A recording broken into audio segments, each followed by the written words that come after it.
رانا ثناءاللہ منشیات smuggling case سے بری ہو گئے۔ انسداد منشیات اسمگلنگ عدالت لاہور نے وزیر داخلہ رانا ثناءاللہ کو کیس سے بری کر دیا۔ رانا ثناءاللہ کو 1 جولائی 2019 میں منشیات اسمگلنگ کیس میں گرفتار کیا گیا تھا۔ رانا ثناءاللہ کی 24 دسمبر 2019 کو لاہور ہائی کورٹ سے ضمانت منظور ہوئی تھی۔ قائد پاکستان مسلم لیگ نون اور سابق وزیر اعظم میاں نواز شریف کی عمران خان پر تنقید۔ کہا، جو شخص خود سر سے پاؤں تک کرپشن میں ملوث ہے وہ دوسروں پر کرپشن کے الزامات لگا رہا ہے۔ عمران خان کی گرفتاری کا دن جلد آئے گا۔ برطانوی اخبار کی معذرت پر نواز شریف نے کہا کہ برطانیہ کے سب سے بڑے اخبار ڈیلی میل نے شہباز شریف کے خلاف عدم ثبوت پر معافی مانگ لی ہے۔ کسی کی معصومیت اور بے گناہی کا اس سے بڑا اور کیا ثبوت ہے؟ عمران خان کے اما پر شہزاد اکبر نے شہباز شریف پر جھوٹے الزامات لگائے۔ سابق وزیر اعظم کا کہنا تھا کہ جسٹس شوکت صدیقی اور جسٹس ارشد ملک کیا کہہ گئے، خود ثاقب نثار کی آڈیو لیکس ہوئیں، یہ سب ہماری بے گناہی کے ثبوت ہیں۔ مریم نواز کے حق میں فیصلہ بھی عدم شواہد کی بنا پر آیا۔ عمران خان پر کرپشن کے الزامات نہیں بلکہ ثابت شدہ کرپشن ہے۔ ان کا کہنا تھا کہ پاکستان کا آج یہ حال کر دیا ہے کہ غریب اپنے بچوں کا پیٹ تک نہیں پال سکتا۔ کوئی ایک منصوبے کا نام بتائیں جس کی بنیاد عمران خان نے رکھی ہو۔ P D M Imran Khan سے غیر مشروط مذاکرات کے لیے تیار ہو گئی۔ وزیر داخلہ رانا ثناءاللہ کہتے ہیں، غیر مشروط مذاکرات کے لیے پاکستان ڈیموکریٹک موومنٹ کی قیادت تیار ہے۔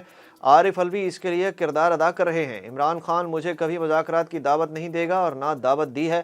لاہور میں میڈیا سے گفتگو کرتے ہوئے رانا ثناءاللہ نے کہا کہ فوج کا پولیٹیکل رہنے کا فیصلہ ادارے کا ہے، اعتماد ہے ادارہ اپنی کمٹمنٹ نبھائے گا۔ وزیر داخلہ نے پی ٹی آئی پر تنقید کرتے ہوئے کہا کہ ایک طرف آپ عدلیہ سے زبردستی فیصلے کروا رہے ہیں اور دوسری طرف عدلیہ کا مذاق اڑا رہے ہیں۔ اعظم سواتی نے 2 اداروں کو ہٹ کیا۔ ہم نے سیاسی طور پر مقدمہ درج کرانے ہوتے تو پھر آج شہریار آفریدی، فواد چودھری اور شہباز گل پر یہ مقدمہ نہ بنتا، ان کی ضمانتیں نہ ہوتیں، ان کے خلاف 15 ہیروئن کے مقدمات درج ہوتے۔ پی ٹی آئی استعفوں پر اسپیکر قومی اسمبلی کا اہم انکشاف۔ راجہ پرویز اشرف کا کہنا ہے کہ پی ٹی آئی کے مستعفی ہونے والے ارکان مجھے آ کر کہتے ہیں کہ دباؤ میں استعفیٰ لکھا تھا۔ پی ٹی آئی کے جتنے ارکان کے استعفے آئے تھے وہ اب تک لاجز میں مقیم ہیں۔ پی ٹی آئی کے مستعفی ارکان قومی اسمبلی سیکریٹریٹ استعمال کرتے ہیں، باہر جانے کے لیے ویزا لگواتے ہیں اور مجھے آ کر کہتے ہیں ہم نے دباؤ میں استعفیٰ لکھا تھا۔ حافظ حسین احمد دوبارہ جے یو آئی فے کا حصہ بن گئے۔ حافظ حسین احمد کو 2 سال قبل پارٹی پالیسی کی خلاف ورزی پر پارٹی سے نکال دیا گیا تھا۔ حافظ حسین احمد نے کوئٹہ میں جے یو آئی کے سربراہ مولانا فضل الرحمان سے ملاقات کی، جہاں دونوں رہنماؤں کے مابین گلے شکوے دور کیے گئے۔ احتساب عدالت نے وزیر اعظم شہباز شریف کے خلاف آشیانہ اقبال ہاؤسنگ سوسائٹی میں وکلاء کو گواہان کے بیانات پر جرح کے لیے آئندہ ماہ 7 جنوری کو طلب کر لیا۔ احتساب عدالت کے جج ساجد علی اوان نے کیس کی سماعت کی۔ سابق D G L D A Ahad Cheema نے احتساب عدالت پیش ہو کر حاضری مکمل کرائی۔ عدالت نے سینئر وکیل کے موجود نہ ہونے کی وجہ سے کیس پر سماعت ملتوی کر دی۔ متنازع ٹویٹس کے مقدمات میں نامزد تحریک انصاف کے سینیٹر اعظم سواتی کو سندھ پولیس نے اپنی تحویل میں لے کر کوئٹہ سے سکھر منتقل کر دیا۔ اعظم سواتی کے خلاف کراچی سمیت سندھ کے مختلف تھانوں میں مقدمات درج ہیں۔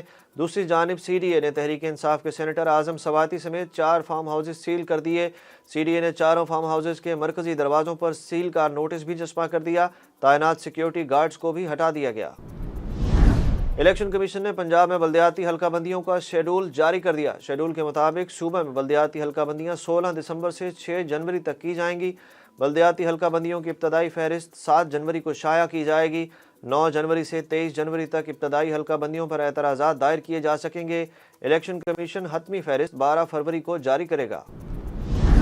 تحریک انصاف کے چیئرمین عمران خان پر وزیر آباد میں قاتلانہ حملے کے معاملے پر فیصل واڈا سمیت طلب کیے گئے 35 افراد جے آئی ٹی کے روبرو پیش نہ ہو سکے۔ تحریک انصاف کے رہنما فیصل واڈا نے آزادی مارچ میں خون خرابے کی پیش گوئی کی۔ پنجاب حکومت نے فیصل واڈا کو شامل تفتیش کرنے کی ہدایت کی۔ جے آئی ٹی نے فیصل واڈا کو تمام ریکارڈ لانے کی ہدایت کی تھی۔ ناظم جوکھیو قتل کے مقدمے میں رکن سندھ اسمبلی جام اویس گہرام اور دیگر پر فرد جرم عائد کر دی گئی۔ ملزموں کے صحت جرم سے انکار پر گواہوں کو نوٹسز جاری کر دیے گئے۔ ملیر کورٹ میں ایڈیشنل ڈسٹرکٹ اینڈ سیشن جج کے روبرو کیس کی سماعت ہوئی۔ عدالت نے سماعت 15 دسمبر تک ملتوی کر دی۔ دنیا کے سب سے بڑے سرچ انجن گوگل نے پاکستان میں باضابطہ طور پر اپنا دفتر کھولنے کا اعلان کر دیا۔ وفاقی وزیر انفارمیشن ٹیکنالوجی امین الحق کے مطابق گوگل کے پاکستان میں دفتر قائم کرنے کے سلسلے میں کارروائی بھی شروع کر دی گئی ہے۔ گوگل انتظامیہ سے جلد ملاقات کریں گے۔ گوگل ایشیا پیسیفک نے securities and exchange commission of Pakistan میں رجسٹریشن بھی کروا لی ہے۔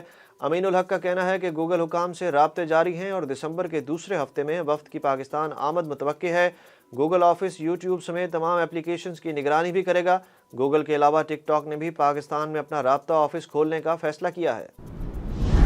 ملتان ٹیسٹ کے دوسرے روز بولرز کی محنت پر بلے بازوں نے پانی پھیر دیا۔ پاکستان ٹیم پہلی اننگ میں پہلے سیشن سے پہلے ہی 202 رنز پر آؤٹ ہو گئی۔ انگلینڈ 79 رنز کی برتری کے ساتھ اپنی دوسری اننگز کھیل رہا ہے۔ انگلینڈ نے پہلی اننگ میں 281 رنز بنائے تھے۔ اور قطر میں جاری فیفا ورلڈ کپ کے کوارٹر فائنل میں کروشیا کے ہاتھوں اپ سیٹ شکست کے بعد برازیل کے سٹار فٹ بالر نیمار دل برداشتہ ہو گئے، جبکہ ساتھی فٹ بالر ڈینی الویز نے ریٹائرمنٹ کا اعلان کر دیا۔ گزشتہ روز کھیلے گئے کوارٹر فائنل میں کروشیا نے برازیل کو پینلٹی ککس پر 2 کے مقابلے میں 4 گولز سے شکست دی تھی۔ کروشیا سے شکست کے بعد نیمار سمیت برازیل کے متعدد کھلاڑیوں کو گراؤنڈ میں ہی روتے دیکھا گیا، جبکہ دوسری جانب کوارٹر فائنل میں ارجنٹائن نیدرلینڈز کو ہرا کر سیمی فائنل میں پہنچ گیا۔